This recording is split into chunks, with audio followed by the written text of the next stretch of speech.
It's a pleasure to be here. Thanks for inviting me. And what I'll try to do for the next few minutes is I'll try to give you the more. Oh, thanks for that. Makes things easier.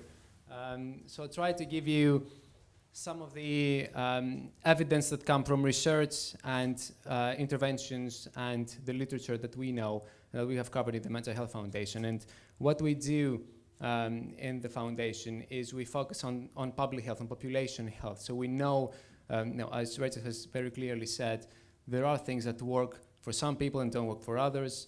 It's the same for treatments, it's the same for all kinds of interventions, nutrition, exercise. It's good to try as many things as possible because there is a combination that would eventually work for a person, hopefully.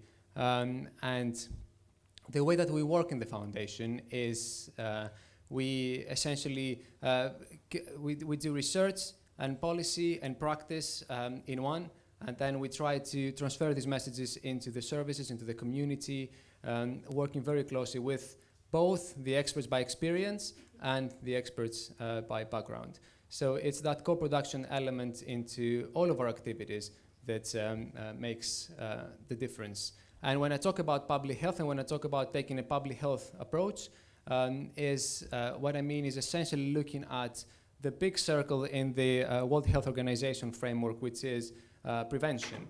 And prevention, in our sense of the term, covers a few different things, which I will outline. But I want to explain why prevention. And I'm not. I think it will become clear once we cover a few of these things. We do have an increase in mental health problems in children and young people. We have the adult psychiatric morbidity survey coming out every 7 years. It came out late last year. It showed for the first time since it has been circulating a very strong increase in mental illness among young girls and young women. So this is the major trend we have seen over the past few decades. All the other trends are much smaller, but we know now that young women have, there's a very strong trend there for increase in mental illness. Very important to note. 50% of all adult mental health problems have already been established in childhood, 75% by early adulthood. So the earlier we get in there, the earlier we tackle that stigma and we encourage people to talk about their problems and to seek for help, the much more likely we are to succeed. And I think people are well aware that adverse childhood experiences can have a very detrimental effect to people's mental health. And if I take an average classroom in the UK of 30 students, about half maybe would have witnessed, or maybe a third or half would have witnessed their parents either separate or getting a divorce or having a toxic relationship in the house. One would have experienced the death of a parent or occasionally the death of a sibling, and about 6 or 7 would have been bullied. This can be either in school or in their neighborhood or online. And this is increasing, obviously. The online bullying is obviously increasing as years go by. And you won't be surprised, I think you're the kind of audience that wouldn't be surprised to see this slide, so unless we have any cyborgs in the room, hopefully everyone's human, yes. So everyone has mental health. This is what mental health is. It's a state for the individual, and it's an asset for the community. So everyone has mental health, and a number of things around you affect your mental health and can impact on your mental health. So when we talk about mental health and when we look at individuals, and then when we take these individuals and group them based on different characteristics, we need to look across their life course. So we need to look from early adulthood, from early life, your bonding with your parents, your experiences in school, then university or first job, being unemployed, all the experiences adverse experiences that you may experience as an adult, being a parent, and eventually being in later life. And we have a lot of interesting statistics. I don't want to give you all the statistics to overwhelm you with numbers and data, but there are a few very interesting things like lost employment opportunity costs £23 billion in the UK. So people with mental illness who are not in employment, £23 billion. People with mental illness or borderline mental illness, which is not diagnosed but are at risk, who are at work, contribute over 200 billion pounds to the economy. So the people out there who are not convinced by the personal case studies and the stories or by the health impact, I think they should be convinced by a number like that. And there are people who are convinced by this kind of figures. So this is what I mean when I talk about prevention. There are three types of prevention. Prevention is, there is primary prevention, which is the universal approaches, and it means that we want to prevent people from getting ill in the first place. There's secondary prevention, which are the selected approaches. Secondary prevention means that we would target the ones that are at most risk, and we would work with them to help essentially keeping them healthy as much as possible. Tertiary prevention, what we call indicated. This is working with people who are already diagnosed with a mental illness and trying to keeping them out of services essentially as long as possible, trying to make them functional in their lives and they can thrive in their lives. And we do have an approach in which we believe that you can thrive in your life even if you have a mental illness. And examples like what Rachel has given is excellent, because I think there's a key aspect in mental illness in which when you receive a diagnosis, this becomes your identity. So you become your diagnosis. So what is important to work with the people is to find a diagnosis that is not, find an identity that is not your diagnosis. So you're not the bipolar, you're not the schizophrenic, you are a parent, you are a friend, you are a neighbor, you are someone in your workplace, and you have a number of other roles that are equally important. So what I'll start covering now, a bit about the evidence. We need to look at mental health across the population, across the community, and there are four aspects of that. We need to look into policies, settings, services, and impact measures. I'll explain what this is. Mental health in all policies means that we will work across all different policies that may impact on your mental health. It's not just health, it's not just Department of Health, it's education, it's criminal justice, it's employment, so it's a number of different things. And the way that policy works, obviously, is we take some time, we look at the evidence, we work, and we wait for the window of opportunity to lobby for new policies and to try to drive new policies forward. There's a very good window now for mental health, and there will be for the next 5 or 6 years in the UK and globally, before politicians find something else to be interested in. But for now, I think those of us working in mental health feel that interest and see that interest. Hopefully it translates to money. It doesn't always, but hopefully it slowly translates into more money. Mental health in all settings, again, it means that we need to look into mental health not just when you are in service, not just when you are in hospital, but also when you are in your school or your workplace, or even in your house, working with your family and your friends and your connections. This is the circle of stigma. Essentially, how the circle of attitude works. You have an attitude. Stigma is an attitude. When it leads to discrimination, that is the action. So stigma leads to discrimination, which could lead then to social inclusion. The more you stigmatize mental illness, the more you discriminate against people with mental illness, the more you exclude them, and then stigma becomes a vicious circle, which is very difficult to get out of. And I'm glad that Rachel touched on stigma. And stigma obviously is not just on mental illness, it's stigma on many different things: ethnic minorities, cultural minorities, learning disabilities, a number of different aspects. So the people who are excluded are also the highest risk of developing a mental illness. People who are discriminated against, highest risk of developing a mental illness. So it's really 2 or 3 circles intertwined, leading from stigma, from our attitudes, causing mental illness to a number of different people. And I was very encouraged that Raymond talked about the type of services that Bridge offers, because traditionally services, essentially, if I explain this graph a little better, if you see the horizontal line, we have people who would be diagnosed with an illness here, people who would not have a diagnosis here, and what traditionally services try to do is to move people from being ill to being what is perceived from services as healthy. But there's more to you than the illness. So we have people who can thrive, who can flourish in their life, and we have people who are really languishing, people who are struggling. So we need to do a bit more vertical movement. So we need to move, not just move people on the horizontal line, but also a bit on the vertical line. So you can have a diagnosis and still thrive, flourish in your life. And the fourth element is in all impact measures, which is starting to be creative, starting to be clever and intelligent with the data that are out there. So we know, when we look at the evidence, we know what works, and we know what can be implemented. This is an example of perinatal mental health services delivered across the UK. Red are the places where perinatal mental health services are not up to scratch, or they don't have enough money. So a quick run through the evidence across the life course. In early life, we know parents, we would start with parents, we start working with parents. Bonding in early life is very important. Relationships between parents. I'm very happy to give all the evidence, all the publications, maybe in an email, and I'll include my email address in the final slide. So family solutions, positive couple relationships, these are things that we know improve the child's mental health.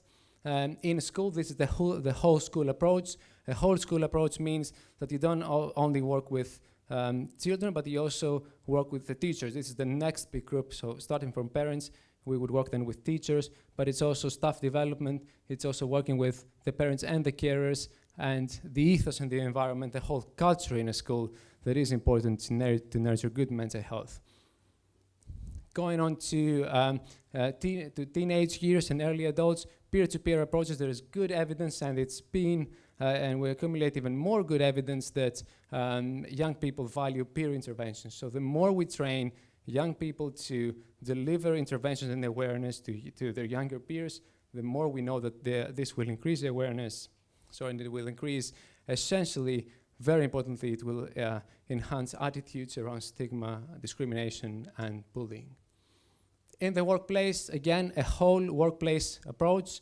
The third big group that we would work with is the line managers, the employers, the senior leaders in organizations, so that they can create a culture that values really the staff engagement, and really understands also the economic argument that we made, that you probably, if you make an environment that is a bit more flexible for your people, that it really values and can give a break and can really value a person even with mental illness, then you probably will have a much more flexible company and a much better results. In the community, the fifth group that we work with is the local leaders, people like faith leaders, people who deliver local courses. Again, they are very influential in their circles. So if we train them in mental health awareness, if we train them in mental health first aid, we do have very good evidence that they can make a big difference. We would co-produce approaches, so we would make approaches. This is the evidence. Co-production means that we make approaches that speak to the local communities, to the people who you are working with. There are lots of limitations to the evidence, so if you go away tonight and you start working on some of these, I'll be very pleased. We know that all these groups have high risk for mental illness, but we don't have these large-scale interventions that have shown promise. Areas that we would definitely work on in the next few years, like looked after children, poverty, transitions, and the next big challenge in mental health. Essentially, whenever you change a situation in your life, this makes a big difference on your mental health. So how can we prevent serious mental illness during a transition? And of course, going upstream in essentially developing all this work in mental health services and mental health prevention. So working what we call not just the interdisciplinary approaches, but the transdisciplinary approaches, which is working with the people who are experts by experience, so that we're not developing services and interventions and we're parachuting them in an area, but we tailor our approaches to the people that are at need for them. So that's pretty much it, including my email address. I'm happy to provide evidence-based papers and documents if this is your thing, if you want to read more. It was a bit of a whistle-stop tour of some of the evidence that we have, and I'm happy to take any questions.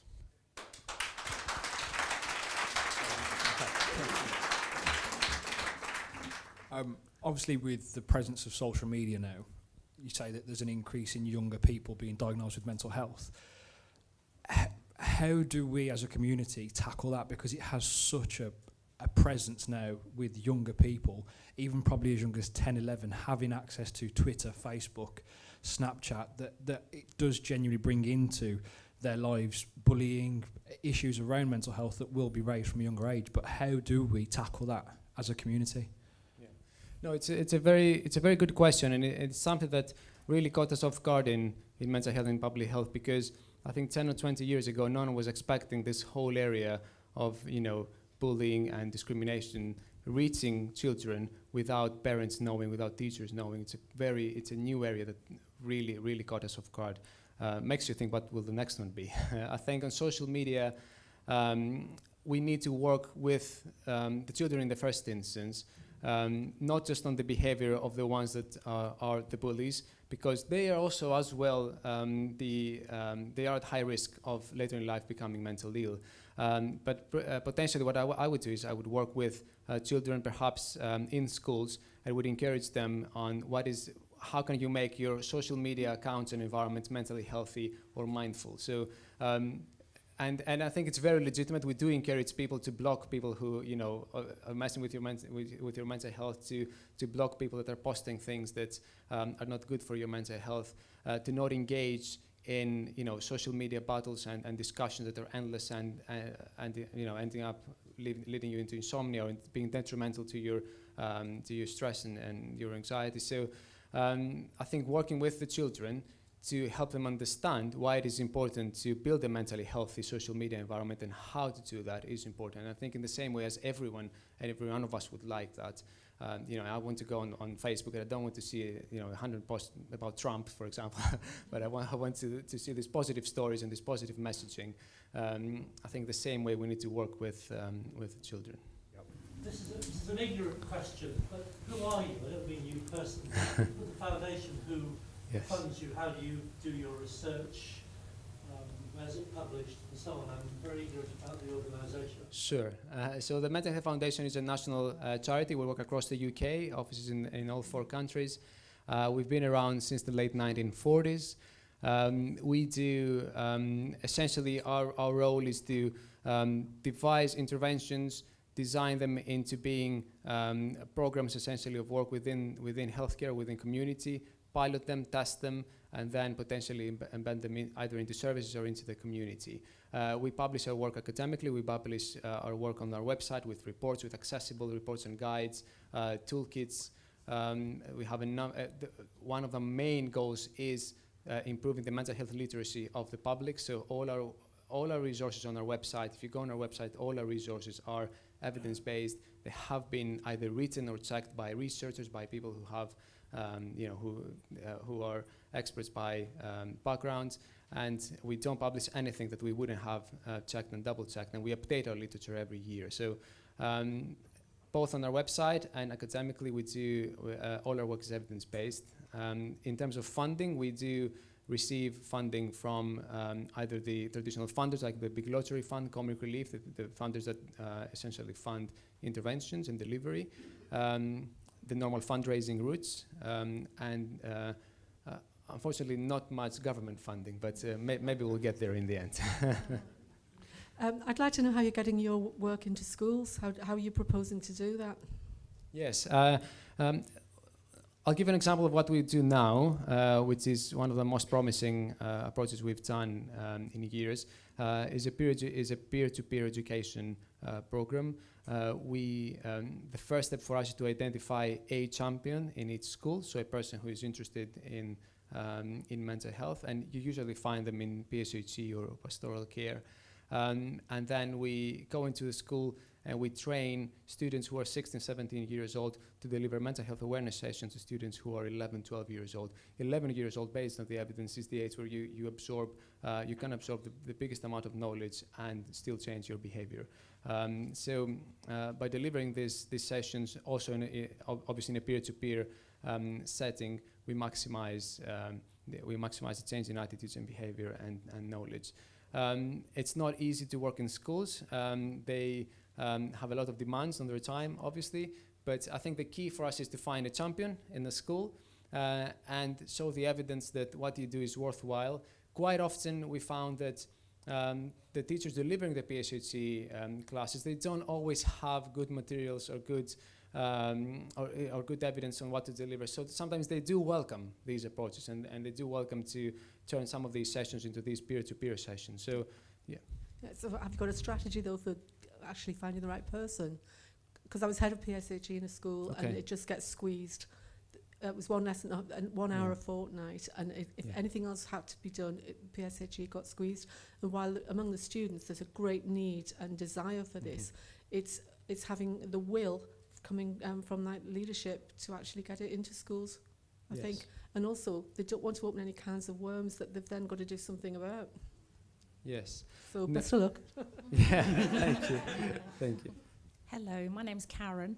I wanted to understand, in terms of your organisation supporting individuals that have mental health, but how do you support their families in terms of, if it is the breadwinner in the house and they have a mental health issue, how do you support that family financially? Because a lot of families find that when someone does have mental health issues, that their actual finances cannot be dealt with. So in terms of supporting families, in terms of lasting power of attorneys and how you can actually support them, because ultimately you've got an individual who needs medical help, but also when they actually are over their crisis, their financial situation is in a bad way, so that then puts them in a difficult situation. Yeah. No, it's a good question.